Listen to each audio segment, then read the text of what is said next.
Assalamualaikum warahmatullahi wabarakatuh. Senang sekali bisa berjumpa kembali di channel Donditan dan juga Geraham Balap Jakarta. Pada malam hari ini seperti biasa, ini seperti biasa karena sudah sering ya. Saya kedatangan seorang tamu, seorang anak muda, bener-bener masih muda gitu ya. Namanya Calvin ya. Assalamualaikum warahmatullahi wabarakatuh, Calvin. Waalaikumsalam. Pelan amat suaranya. Waalaikumsalam. Nah, gitu dong. Anak muda ngomong pelan-pelan. Nah, buat para pemirsa, mungkin beberapa waktu yang lalu kita melihat sebuah video di TikTok ya. Iya. Di TikTok. Seorang ukti ya. Ukti membuat video di TikTok yang memberitakan bahwa ada orang yang mau bersahadat di Masjid Istiqlal Jakarta ya. Waktu itu dikatakan bahwa tidak bisa langsung bersahadat pada hari itu, gitu ya. Sebabnya kenapa? Mungkin para pemirsa sudah tahu. Nah, ternyata orang itu adalah ini nih yang mau bersahadat di Istiqlal nih. Bener? Betul. Bener ya? Confirm ya? Iya. Yang bikin video itu siapa namanya? Yang bikin video namanya Anak. Ana. Iya. Itu temen apa saudara? Saudara jauh. Saudara jauh. Iya. Tapi nggak saudara gitu. Nggak saudara. Oke. Saudara dari mama, dari papa? Dari mama. Dari mama. Iya. Oh, jadi waktu itu Calvin ke Istiqlal memang mau bersahadat ditemenin oleh Ana ini. Iya. Oke. Nah, terus waktu itu kan ya karena mungkin ada kesalahpahaman ya. Ini kita justru bikin video ini kita ingin mengklarifikasi juga sekalian ini Calvin ini kan karena belum bersahadat di Istiqlal, akhirnya Calvin datang menghubungi saya melalui Ana ya. Iya. Malah Ana yang ngasih tahu nomor handphone saya. Iya. Oh gitu ya.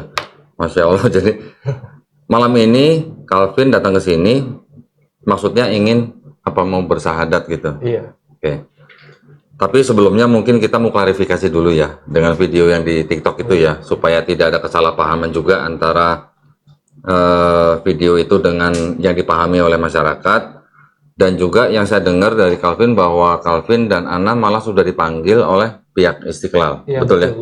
Betul. Untuk klarifikasi. Iya. Menjelaskan. Iya, menjelaskan. Ada kesalahpahaman. Iya, Nah, betul. boleh nggak ceritain sedikit? Ceritanya gimana waktu itu? Pas pertama datang.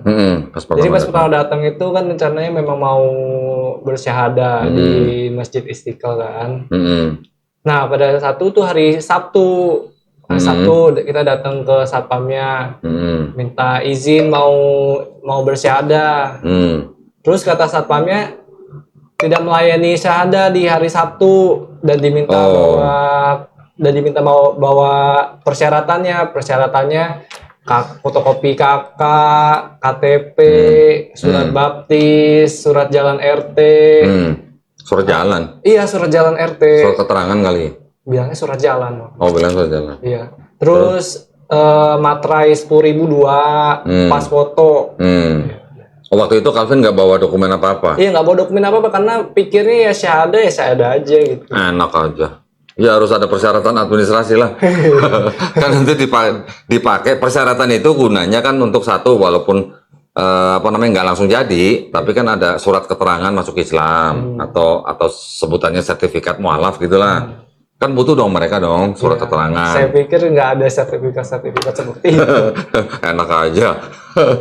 Tapi waktu itu ditolak karena hari Sabtu tidak melayani pensyahadatan. Iya. Karena memang hari Sabtu itu tidak ada petugasnya atau bagaimana? Katanya ustadznya libur. Oh, ustadznya libur, nggak ada ustadz pengganti. Ada sih sebenarnya, cuman katanya tidak melayani. Oh, tidak melayani pensyahadatan pada hari Sabtu. Iya. Oke, itu berarti adalah kebijakan daripada masjid ya. Berarti bukan menolak untuk mensyahadatkan orang. Iya, berarti mereka punya jam-jam atau hari-hari tertentu gitu ya. Hari Senin sampai Jumat. Oh, cuma Senin sampai Jumat. Iya. Nah, itu lebih jelas berarti ya. Nah, terus setelah itu gimana? Setelah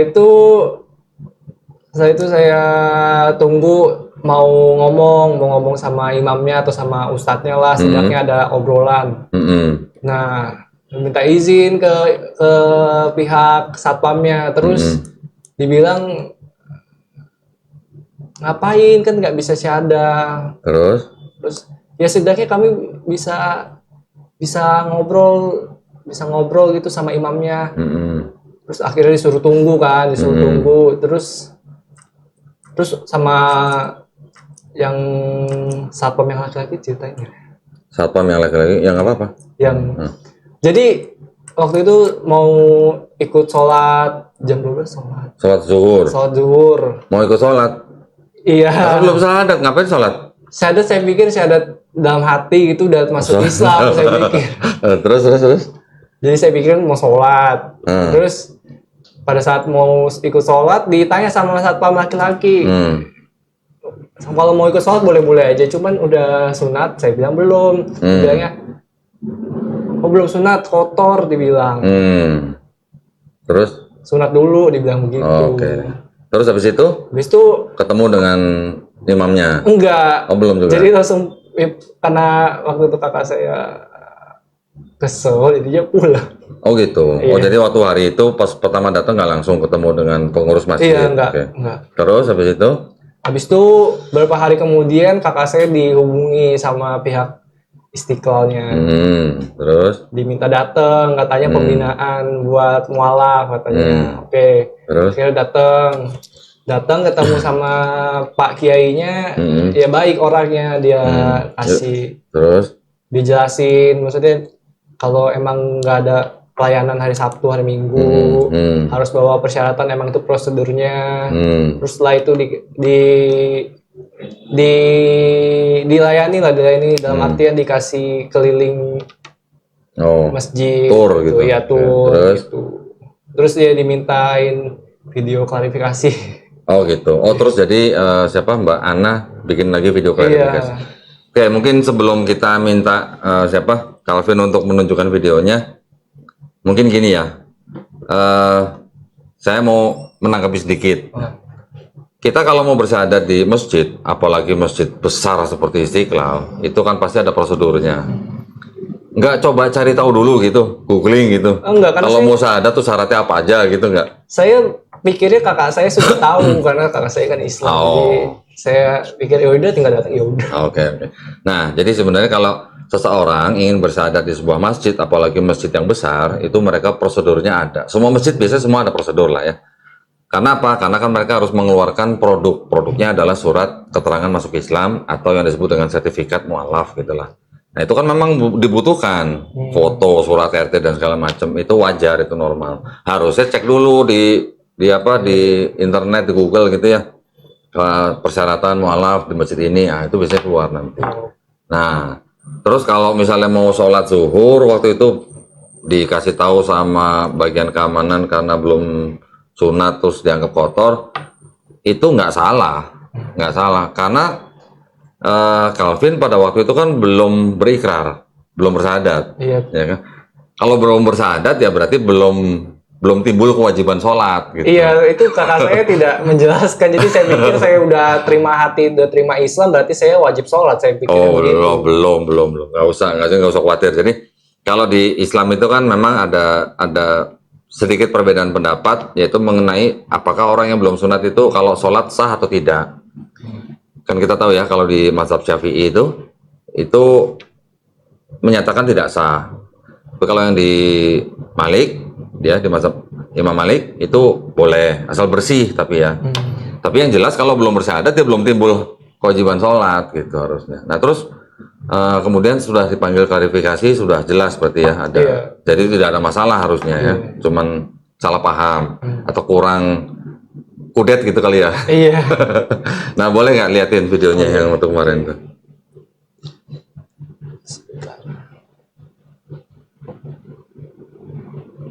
Yang pertama dulu atau? Ya yang pertama dulu. Pertama dulu ya. Coba ditaruh di sini aja. Hari ini lagi ke Masjid Istiqlal mau bantuin saudaraku, katanya pengen syahadat, cuma syahadat aja mau Arab. Nah terus dibilang pas kita mau masuk dibilang udah sunat belum? Belum. Sunat dulu kotor. Bilang kayak gitu. Terus kita ke bagian ceweknya mau masuk. Mbak, saya mau masuk nih, tapi ketemu sama siapa gitu, pengurus masjid atau ustaz, kita butuh bimbingan karena kita nggak ada keluarga yang benar-benar punya pendidikan Islam. Nah terus dia bilang makanya aku bilang gini, biar ada hasil gitu kita datang jauh-jauh, ongkosnya pun mahal. Dia bilang iya sama aja kok, semuanya juga kayak gitu, dia bilang kayak gitu. Banget. Sampai lagi deh, jadi kecewa keluarga saudara Kuciwa. minta satu katanya, mau syahadat aja dipersulit di Indonesia sistemnya ini. Nah, kan hari ini Oke, terus yang kedua, bukan dipersulit, Iya. ada prosedur. Iya. Ini yang kedua. Ini klarifikasinya berarti ya? Iya. Oke, coba. kemarin video aku tuh sempat viral ya, aku kebetulan gak nyangka banget bisa sampai seviral itu. Bagi pihak-pihak yang merasa tersinggung dengan cara penyampaian aku minta maaf banget ya, karena kondisinya kemarin itu aku lagi puasa, terus lagi sakit kepala banget sakit kepala, nggak tahu itu mau apa belum dicek juga kan. Waktu hari pertama aku sakit udah ditambah lagi aku super aku benar-benar minta maaf dengan semuanya, warga netizen, pihak pengurus masjid, semuanya yang pernah aku tanyain juga. Itu karena salah paham sih ya, kita nggak tahu informasinya. Dan apalagi ternyata tuh kalau mau malam di Istiqlal gampang ya, asalkan kita harus datang di jam kerja dan membawa persyaratan dokumen yang diperlukan. Nah, di sini tuh pelayanannya bagus banget, staffnya ramah-ramah juga. Ternyata tuh nggak seperti yang saya lihat kemarin, maksudnya karena tuh di luarnya aja ya, karena staffnya juga nggak ngerti mungkin, karena menjalankan prosedur yang sudah ada mungkin seperti itu. Nah, pelayanannya bukan cuma kita satu, ternyata bintang 5, hebat. Wih, bintang 5, hotel kali bintang 5. Bagaimana cara berislam yang baik, terus cara beribadah yang baik, kita diajak jalan-jalan, touring kesana kesini, memperkenalkan sejarah tentang Masjid Istiqlal. Pak Kiainya mantap, masya Allah, baik-baik sekali. Nah, insya Allah bakal datang kesini lagi untuk kajian-kajian agama. Insya Allah berkah ya semuanya. Amin. Terima kasih, mohon maaf sekali lagi ya, peace. Oh gitu. Tapi udah nggak ada masalah ya berarti ya? Nggak ada. Oke, terus setelah itu berarti Calvin sudah bersyahadat atau belum? Sudah. Oh sudah. Alhamdulillah. Di mana? Di masjid kampung yang ada di Kebonjeruk. Masjid kampung ada di Kebonjeruk, dekat rumah berarti. Iya, di rumah Kana. Oke, itu tanggal 10. bulan ini. Bulan 10 Desember. Desember berarti ya. Iya, Oke, terus sudah dapat surat itu. Sudah, cuman masalahnya informasinya salah di surat itu. Oh, terus Takutnya nggak diterima di mana di Dukcapil. iya, untuk mengganti KTP Oh. dan lain-lain. KTP-nya boleh lihat nggak? KTP-nya? Bawa nggak KTP? Ada di atas. Oh, boleh, coba. Bentar ya. Oh, jadi gitu. Jadi buat pemirsa ya, ini klarifikasi juga ya pada malam hari ini ya. Jadi kejadian pada saat itu tuh semata-mata hanya kesalahpahaman. Juga kurang informasinya daripada pihak Calvin yang mau bersyahadat pada hari itu, di mana di setiap masjid lah, setahu saya pasti dimintain lah ya surat-surat atau dokumen-dokumen yang dibutuhkan untuk bersyahadat gitu ya. Itu wajar banget karena itu kan bagian daripada prosedur ya. Oke, ini di sini. Loh, ini kok Buddha? Oh, memang sebelumnya Buddha. Iya, cuman sempat Kristen juga. Sempat Kristen. Iya. Berapa lama? Kristen 5 tahun. Oh, 5 tahun. Lama juga. Gereja apa? Nama gerejanya Overcomer. Overcomer. Iya. Overcomer itu apa? Pantai Costa atau? Saya kurang tahu ya aliran-aliran itu ya. Yang pasti itu yang ngajarin seperti yang ada di sekolah-sekolah, sama gitu. ajarannya. Tapi mempercayai Trinitas berarti. Percaya ya. Oh, oke. Yang jelas bukan Katolik, berarti kan Protestan. Iya. Di bawah Protestan kan macam-macam, nanti kan ada. Tapi kan rata-rata di bawah Protestan itu kan Trinitarian gitu ya. Berarti. Oh, oke. Terus setelah bersyahadat di masjid itu, masjid apa namanya? Ingat? Enggak ingat. Lupa ya? Bukan, saya enggak ingat masjid. Oke, terus berarti sekarang Calvin membutuhkan sertifikat ya, berarti ya untuk ke Dukcapil itu ya? Iya. Oke. Kalau gitu, ini mumpung ada saksi satu nih, kita syahadat ulang aja, ya maksudnya untuk penegasan gitu ya, untuk penegasan bahwa Calvin ini memang benar-benar masuk Islam dengan niat dari hati sendiri, keinginan sendiri, kemauan sendiri tanpa ada paksaan gitu kan. Ya, jadi ini biasa kalau di tempat kita Geraha Mualaf memang kita selalu menanyakan itu. Jangan sampai ada orang masuk Islam karena ada omongan atau perkataan bahwa dia dipaksa atau dirayu atau diiming-imingi gitu, nggak ada ya. Nggak ada. Berarti Calvin memang menghubungi saya ingin tujuannya adalah supaya mendapatkan sertifikat mualaf, supaya bisa mengurus Kedukcapil untuk mengganti agama di dalam KTP gitu ya, gitu ya. Tapi sebelum kita melakukan pensyahadatan ulang, saya ingin Calvin memahami bahwa sebenarnya pada saat Calvin kemarin bersyahadat di masjid itu kan sebenarnya sudah pernyataan iman daripada Calvin ya, bahwa Calvin secara rukun Islam itu sudah sah menjadi seorang Muslim pada saat itu, pada saat syahadat ya. Kalaupun sekarang kita nanti bersyahadat ulang itu sebenarnya hanya penegasan saja, oke? Bukan berarti yang kemarin-kemarin Calvin bukan dianggap Muslim, bukan. Iya. Itu sudah dianggap sebagai Muslim. Dan Calvin sudah belajar sholat? Sudah Sudah bisa? Udah bisa. Sudah hafal berapa juz? Berapa surat maksudnya? Kalau gua nanya juz, Bingung. sudah berapa surat? Udah Al-Fatihah sudah hafal. Alhamdulillah. Al-Ikhlas sudah hafal. Alhamdulillah. Yang Robik Firly Warhamni sudah. Itu bacaan dalam sholat. Iya, bacaan. Enggak surat-surat bacaan Itu Quran? aja. Oh, itu Itu aja. aja. Oke, nggak apa-apa. Step by step ya. Kalau seorang mualaf itu insya Allah diberikan keringanan lah ya. Ya walaupun sudah timbul kewajiban sholatnya, tapi step by step. Nggak harus hari pertama jadi Muslim harus hafal sekian surat, enggak. Semua ada prosesnya, ada peningkatannya. Yang penting sholat fardunya jangan sampai ditinggalin. Kalau belum, istilahnya belum hafal banget, usahakan selalu jadi makmum dulu. Makmum itu mengikuti sholat yang ada imamnya, ya. Jadi usahakan selalu sholat di masjid, gerakan-gerakannya diikutin, bacaan-bacaannya yang sahafalnya. Di dalam sholat itu ada bacaan juga di antara gerakan-gerakan sholat itu dihafalin gitu ya, pelan-pelan. Kalau nanti misalnya mau sholat sendiri di rumah, yang sholat sunat, itu bisa menggunakan kertas, di print, cari tembok atau dinding gitu. Nah, tulisan-tulisan itu ditempel di dinding. Dulu saya begitu, di kantor saya dulu latihan sholatnya begitu, ditempel di dinding sampai kita sholat, sampai kita baca gitu. Nggak apa-apa, itu nggak apa-apa. Atau kalau memang nggak bisa begitu, baca di handphone. Jadi sholat sambil pegang handphone nggak apa-apa, ya. Terus usahakan yang fardu tetap sholatnya di masjid sebagai makmum, ya, sebagai ikut dalam sholat berjamaah gitu. Sudah atau belum? Sudah. Sholat berjamaah di masjid? Sudah. Iya. Alhamdulillah. Oke, terus berarti tadi Calvin sudah menyatakan bahwa Calvin menjadi seorang Muslim itu tidak ada paksaan dari siapa-siapa. Betul. Oke. Kemudian sekarang masih punya orang tua kan? Iya, punya. Ayah, ibu? Iya. Oke. Apakah ayah ibu sudah tahu kalau Calvin sudah masuk Islam? Ibu sudah tahu, ayah belum tahu. Oh, ayah belum tahu.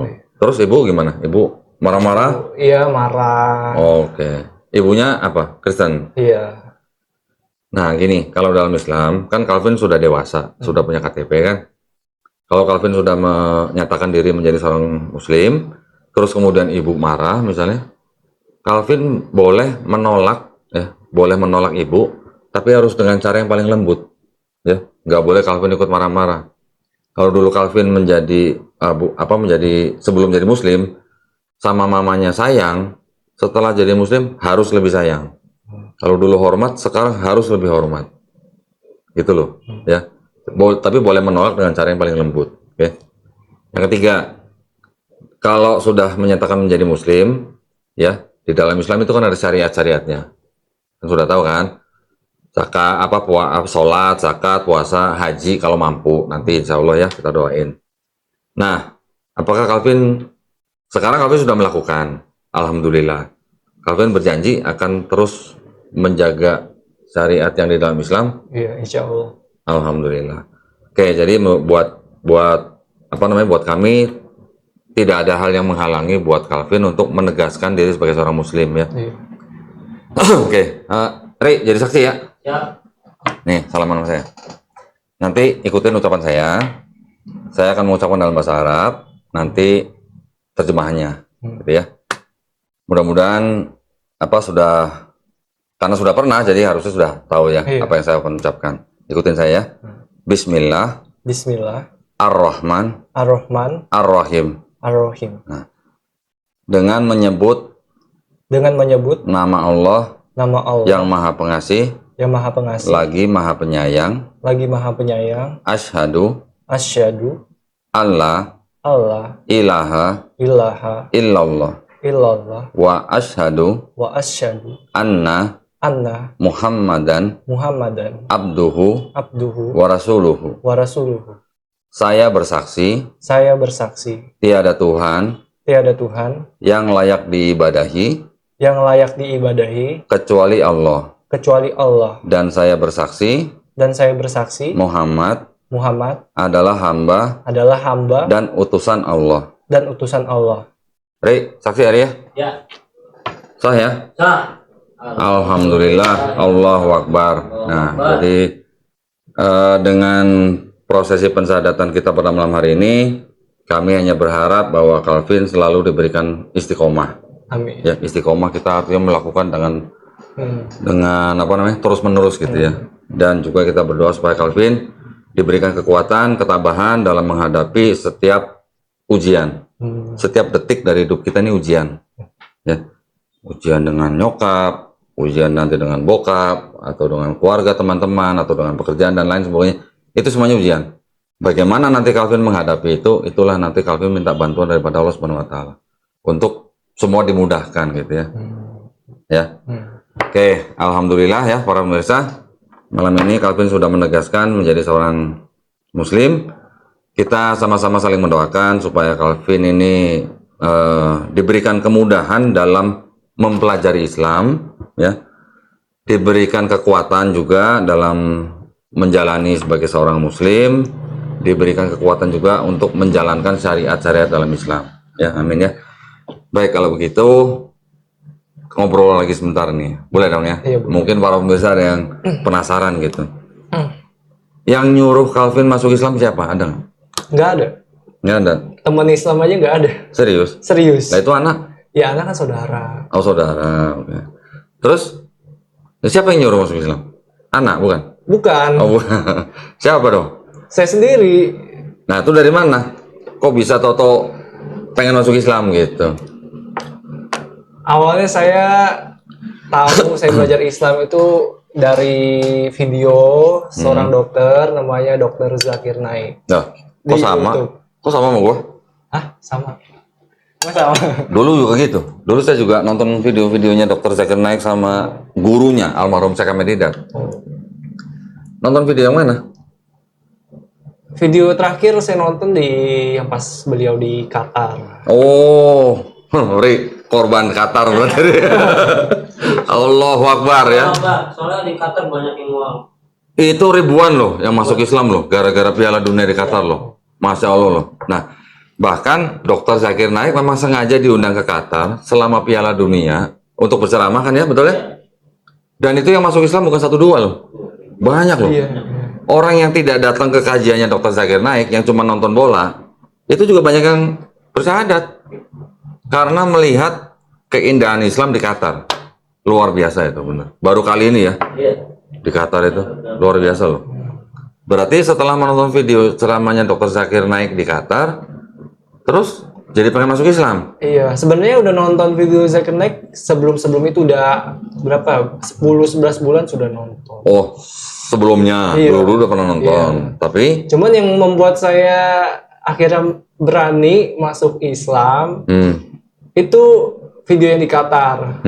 Cuma sebelumnya saya udah tahu, sebelum video Qatar itu saya udah tahu, saya udah tahu Islam itu agama kebenaran, Islam itu agama yang paling benar.